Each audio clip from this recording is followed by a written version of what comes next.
Fala galera que assiste esse canal, eu sou a Bruna, sejam todos bem-vindos e bem-vindas.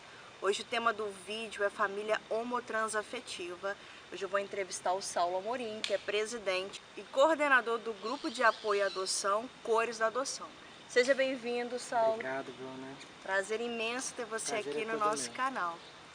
Finalmente saímos de Belo Horizonte, a primeira entrevista que a gente faz fora de BH. Terras cariocas. Terras cariocas, exatamente. Estamos aqui na cidade maravilhosa. Eu quero agradecer ao Saulo pelo convite e também pelo Espaço Lagedo por ter cedido esse espaço maravilhoso para a gente poder gravar hoje. Muito obrigada mesmo. Obrigado a vocês. Para começar, eu vou começar fazendo uma pergunta básica, né, para os nossos ouvintes. Certo. O que é a ABRAF? A ABRAF, a Associação Brasileira de Famílias Homotransafetivas, é uma associação civil.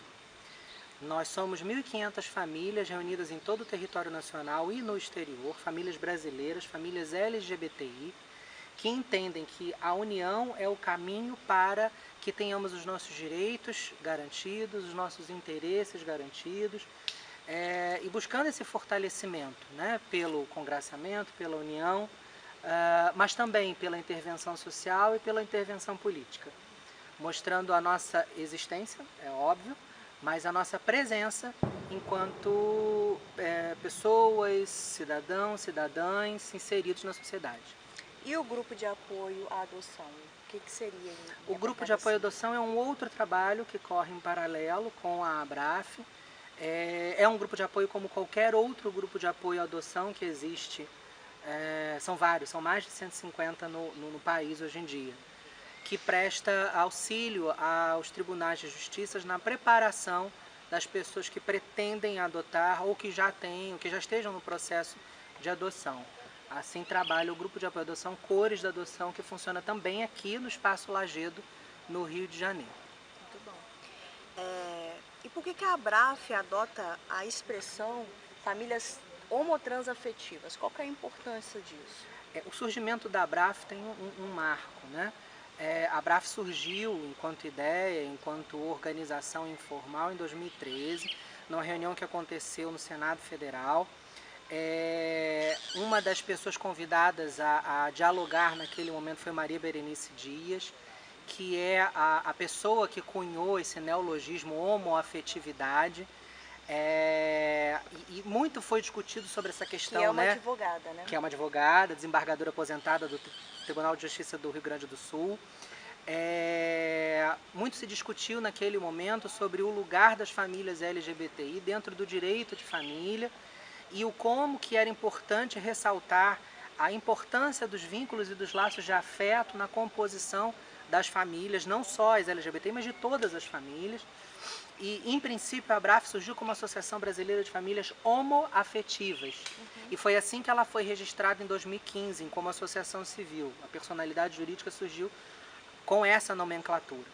Em 2016, nós demos um passo avante, a partir do primeiro Congresso Internacional da ABRAF, que aconteceu aqui no Rio de Janeiro, onde as famílias que já compunham a nossa associação, as famílias transgêneras e as famílias intersexuais, pontuaram a necessidade dessa questão da visibilidade. Então nós decidimos pela adequação do estatuto social e pela redesignação da associação. E demos um passo além de Maria Berenice, que já tinha cunhado o neologismo homoafetividade, e cunhamos esse neologismo, se chama homotransafetividade, que veio a ser incorporado no nome da associação.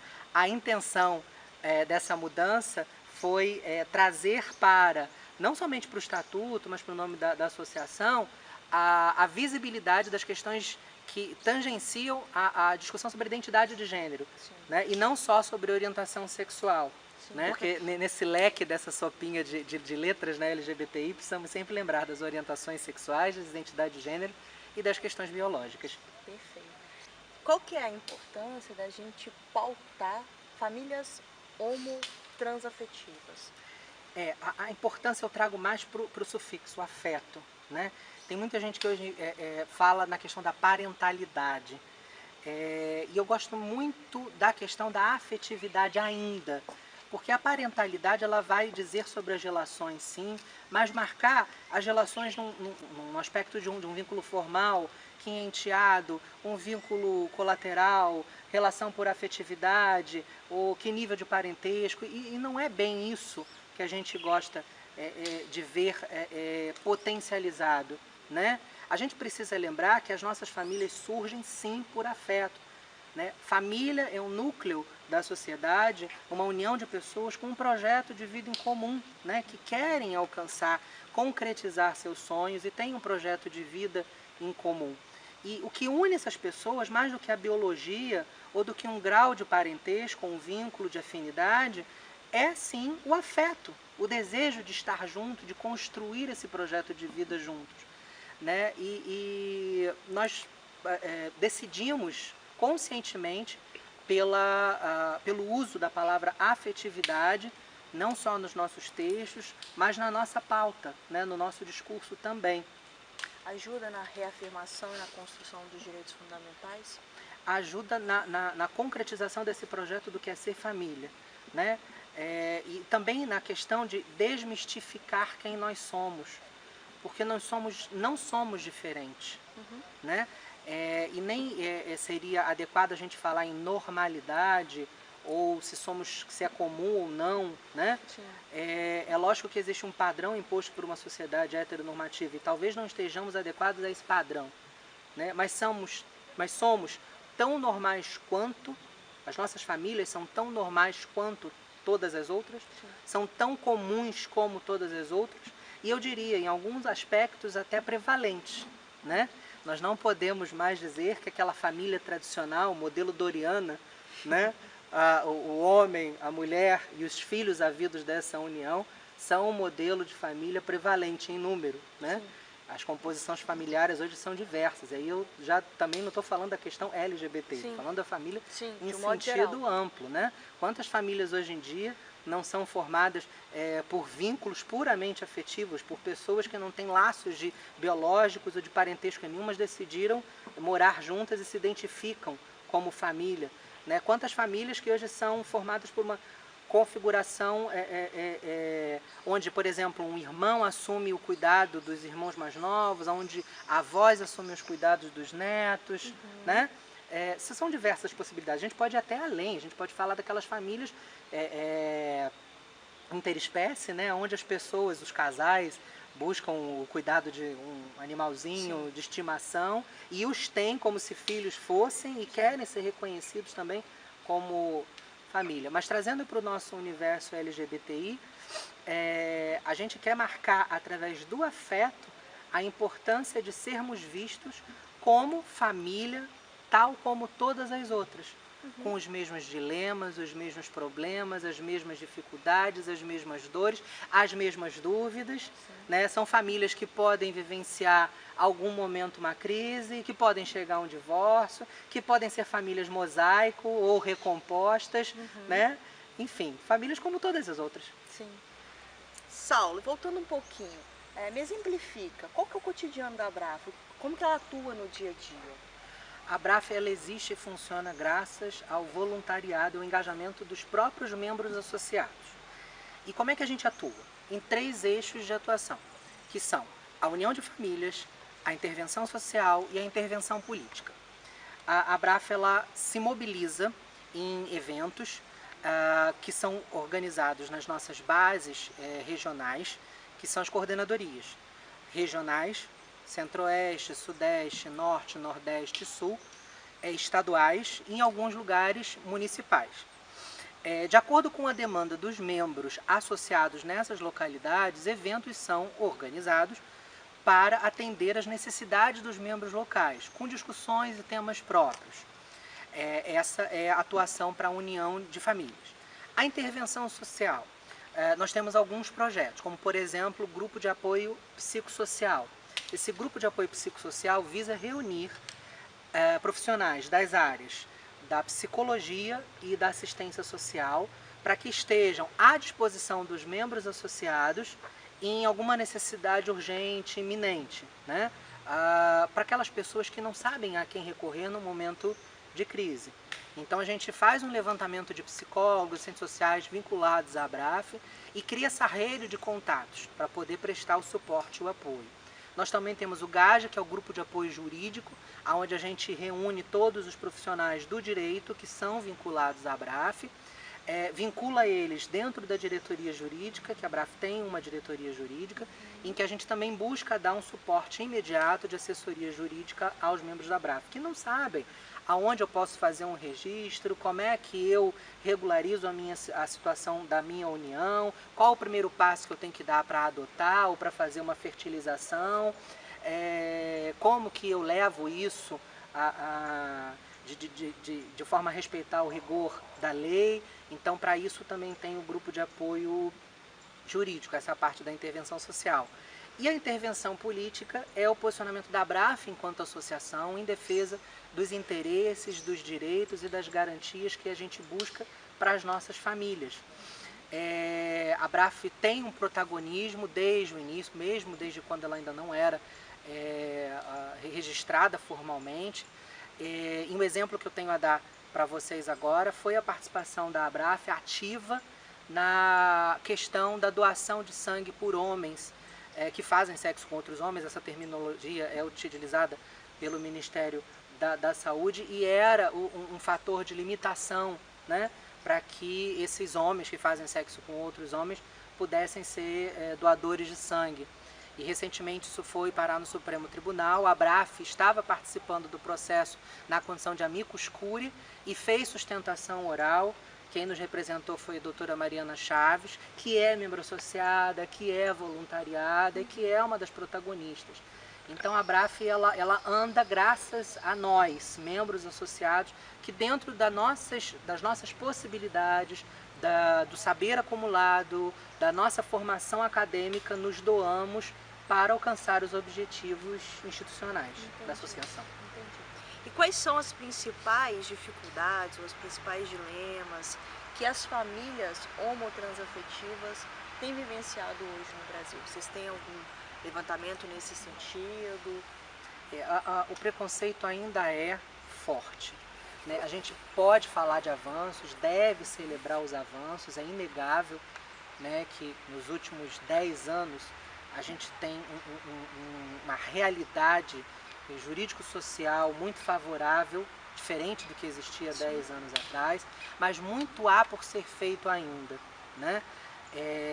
Hoje em dia nós podemos dizer que alcançamos a possibilidade de concretizar família dentro do plano que imaginávamos ser o mais próximo do ideal, que é o plano da igualdade.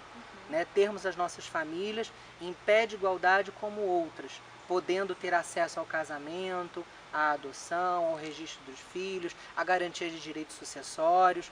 Isso inegavelmente é um avanço. Mas é preciso sempre a gente lembrar que é uma conquista que a gente tem de atribuir ao Poder Judiciário, né? Não está positivado, não está posto, a gente ainda precisa lembrar que é precário, né? Nós precisamos ter estas conquistas garantidas em textos normativos, em lei, né? É preciso que a gente paute sim a discussão da revisão do Código Civil e quiçá da Constituição Federal, né? Para que as nossas famílias, para que as famílias de uma forma geral, independente desse marco, né, do homem, a união entre homem e mulher, para que as famílias de uma forma geral estejam amparadas da mesma forma, né? Independente de serem famílias homo, trans, intersexuais, interafetivas, homoafetivas ou transafetivas. Essas são as maiores dificuldades, né? Porque enquanto a lei não nos for protetiva, enquanto somente o judiciário for o único protetor dos nossos interesses, nós ainda seremos vítimas de todos os tipos de fobias, né? E de todo tipo de preconceito que é cristalizado dentro da sociedade, em alguns aspectos até institucionalizado, e precisa ser denunciado e precisa ser combatido. Saulo, pela sua vivência, você acredita que as famílias transafetivas são ainda as mais vulneráveis, as que sofrem mais preconceito, ou não? O preconceito é generalizado? O preconceito é generalizado, isso é fato, né? mas as famílias transafetivas elas estão mais em evidência. Elas acabaram de romper o que a gente chama de segundo armário, né? O primeiro armário nós já rompemos, as famílias homoafetivas. Então a gente já está sendo debatido há bastante tempo. A questão da transgeneridade, ela veio à discussão agora há pouco tempo, né? Ainda no nosso meio mesmo, no meio da comunidade LGBT, é difícil a gente encontrar pessoas que consigam transitar com facilidade fazendo a devida distinção entre as questões de orientação sexual e identidade de gênero, né? Isso também afeta muito o lugar da transgeneridade no discurso e traz elas em mais evidência como vítimas, né? e sujeitos do preconceito, né? O Brasil é o país, a gente precisa sempre lembrar disso. Segundo dados do Grupo Gay da Bahia, o Brasil é o país que mais mata pessoas trans no mundo, né? Ontem eu estava num evento com Giovana Cambroni, mulher transgênera, advogada daqui do Rio de Janeiro, membro da ABRAF, do Conselho Jurídico da ABRAF, e ela me deu uma informação que me assustou, né? Que o Brasil sozinho é responsável por quase 50% das mortes de pessoas trans no mundo. Só o Brasil. Isso é muito preocupante. E quando a gente fala em violência, a gente fala, né, em mortes, em agressões, a gente fala também de violência contra as famílias, né? Porque quando eu não dou visibilidade, eu não significo essas famílias como parte da sociedade e os componentes dessa família como sujeitos dignos de direito, eu também as coloco num lugar de vulnerabilidade, né?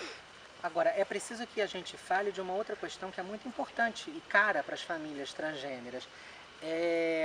Muitas famílias transgêneras, nesse processo de transição, enfrentam o preconceito e por serem vitimizadas por esse preconceito, se paralisam, né? A gente sabe de relatos, né, de famílias transgêneras em processo de adoção, de pessoas transgêneras em processo de adoção, que têm medo de como que vão encontrar a receptividade do poder judiciário nesse momento da vida delas, né? Alguém que decidiu pela transição e também está decidida pela adoção. Será que o judiciário vai ser acolhedor? Será que a equipe técnica que vai instrumentalizar o processo de adoção vai ser acolhedora? Será que o juiz ou a juíza que vai decidir sobre esse processo também vai estar preparado para entender o quanto que é importante, o quanto que é delicado esse momento de transição, e que isso não seja um fator impeditivo para que a família dela se concretize via adoção? Isso é um exemplo, né? Ou quando está havendo ali uma dissolução de uma união inicial, de uma união primeira, né? E de repente está num processo de discussão de guarda dos filhos. A pessoa tinha uma união heteroafetiva original, essa união se desfez e agora está se discutindo a guarda das crianças, né? Vai ser guarda compartilhada, que é a regra, ou não, a guarda vai ser só de um ou só de outro. E justamente naquele momento, a pessoa decidiu pelo processo da transição. Será que, é um medo que a pessoa passe, e também tangencia a questão do preconceito, será que o processo de transição, ou a decisão pela transição, às vezes nem foi iniciada, a decisão pela transição vai ser um fator que a prejudique, né, no desejo de permanecer próximo aos filhos ou próxima aos filhos? São questões muito delicadas, que passam também por uma questão de empoderamento, de capacitação, né, de preparação dos que lidam com as pessoas dentro de um processo judicial, de um processo administrativo, seja ele qual for. Por isso, também volto também um pouco à atuação da ABRAF, né? Nós também, nessa questão da intervenção social, nos preocupamos muito em promover, estar sempre disponíveis a promover capacitações a operadores do direito, a servidores públicos dos 3 poderes, legislativo, executivo, judiciário. Prestamos consultoria também, porque sabemos que o preconceito, como eu disse, está internalizado, é um dado social e muitas vezes institucionalizado, mas ele pode e deve ser combatido com a informação, né? Sim. E informação nunca é demais. Com certeza. Essa questão da regionalização, as demandas são diferentes por regiões diferentes? Há um preconceito maior em regiões específicas do Brasil? Como é que está a questão, qual que é a percepção que a Abraf tem sobre cenário, isso? né? Qual que é o cenário? Minha fala sobre esse cenário parte dos dados que a gente tem das demandas da própria associação, Sim. tá? A gente consegue perceber que a região Nordeste ainda é, das 5 regiões do país, aquela que demonstra o preconceito de forma mais evidente, né? Onde a violência ela se expressa sem muito pudor.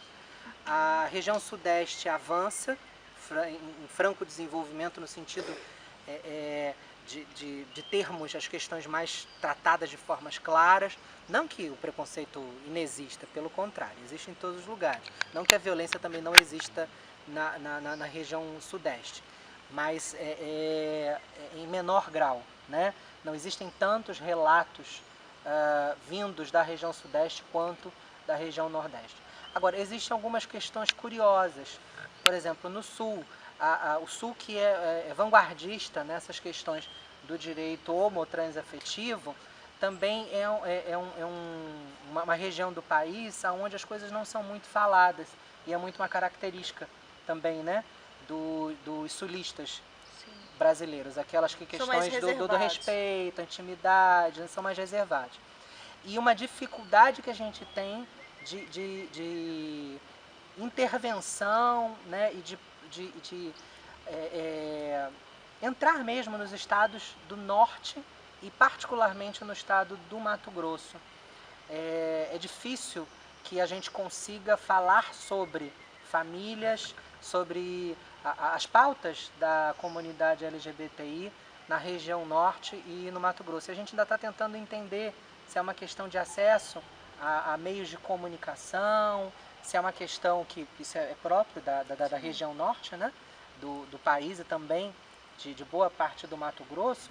Muitos ainda não têm acesso a todos os meios de comunicação que o Sul e o Sudeste têm, internet, TV, né, muitos só têm acesso à rádio. Então a gente tem percebido isso, assim, essa dificuldade de entrar na região norte, e por não conseguirmos entrar, a gente não consegue também ainda perceber. É muito forte a Abraf em Belém do Pará, em Manaus, que são 2 grandes capitais da região norte do país. A gente tem conseguido crescer, para minha surpresa positiva, em Macapá, no Amapá, em Macapá, e na região centro-oeste de uma forma geral, né? Brasília tem sido muito boa a receptividade, a associação e o engajamento dos membros nas propostas de ações que nós temos no Distrito Federal, em Goiânia. O Centro-Oeste tem sido uma região boa, em crescimento. No nosso caso, a gente tem, acho que a 4ª maior audiência do canal é em Manaus. Interessante. O que foge um pouco do estereótipo que a gente está acostumado, né? Exato. A gente imaginava que o Sudeste seria o primordial, e não é. E esse dado nos chamou a atenção e foi até um dos motivadores para a decisão de escolhermos Brasília como a sede do 2º Congresso Internacional da Abraf. Eu havia dito no início da entrevista que essa grande mudança que houve dentro da Abraf, né, com a questão até do nome, se deu fruto do Congresso de 2016 que aconteceu no Rio de Janeiro, o primeiro Congresso Internacional. O 2º Congresso Internacional da Abraf vai ser agora, no mês de julho, em Brasília. E a decisão de fazer o congresso lá se deu justamente por causa disso, porque nós percebemos esse avanço e o crescimento na região centro-oeste, principalmente na cidade de Brasília. Uma demanda crescente, né, de pessoas que queriam entender mais sobre o trabalho da Abraf e queriam, enquanto membros desses núcleos familiares, se empoderarem das discussões para que pudessem garantir, como eu sempre falo, os interesses, os direitos das suas famílias. Perfeito. Nós vamos encerrar essa primeira parte do vídeo. Nós vamos gravar uma segunda parte falando só sobre a adoção e a experiência do Saulo. Então, nesse momento, nós vamos deixar as mídias sociais, né, da Abraf e também do grupo de adoção, para vocês poderem entrar, se informar, quem tiver interesse de se inscrever, e também a do Saulo, para que vocês possam dar um oi para ele. Agora aquele pedido clássico, se você gostou desse vídeo, curta, compartilha com seus amigos, não deixe de se inscrever no canal. Dá um like aí. Dá um like aí e até a próxima, gente. Um grande beijo. Tchau. Tchau. O surgimento da Abraf tem um marco, né?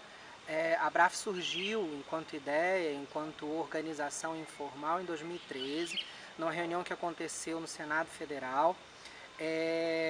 Uma das pessoas convidadas a dialogar naquele momento foi Maria Berenice Dias, que é a pessoa que cunhou esse neologismo homoafetividade. E muito foi discutido sobre essa questão, que é uma né? advogada, né? Que é uma advogada, desembargadora aposentada do Tribunal de Justiça do Rio Grande do Sul. Muito se discutiu naquele momento sobre o lugar das famílias LGBTI dentro do direito de família e o como que era importante ressaltar a importância dos vínculos e dos laços de afeto na composição das famílias, não só as LGBTI, mas de todas as famílias. E, em princípio, a Abraf surgiu como Associação Brasileira de Famílias Homoafetivas.